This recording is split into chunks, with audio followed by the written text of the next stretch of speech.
దేశంలో కోవిడ్ కేసులు పెరుగుతున్నాయి. యాక్టివ్ కేసుల సంఖ్య 3,000కు చేరుకోవడం ఆందోళన కలిగిస్తోంది.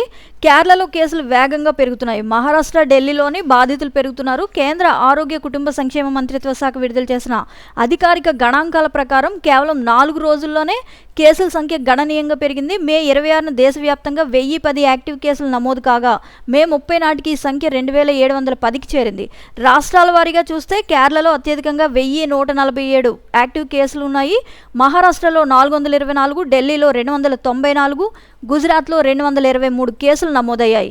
ఇక తమిళనాడు, కర్ణాటక రాష్ట్రాల్లో ఒక్కొక్కటి 148 చొప్పున కేసులు ఉండగా పశ్చిమ బెంగాల్లో 116 మంది కోవిడ్తో బాధపడుతున్నారు. రాజస్థాన్లో 51, ఉత్తరప్రదేశ్లో 42, పుదుచ్చేరిలో 25, హర్యానాలో 20 చొప్పున యాక్టివ్ కేసులు ఉన్నాయి. అలాగే ఆంధ్రప్రదేశ్లో 16, తెలంగాణలో 3 యాక్టివ్ కేసులు ఉన్నట్లు అధికారులు తెలియజేస్తున్నారు.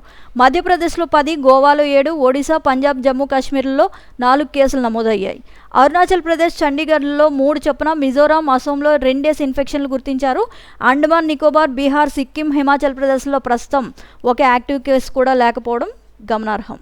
అయితే ఈ నెలలో కరోనా మహమ్మారి కారణంగా 7 మరణించినట్లు అధికారిక గణాంకాలు చెబుతున్నాయి.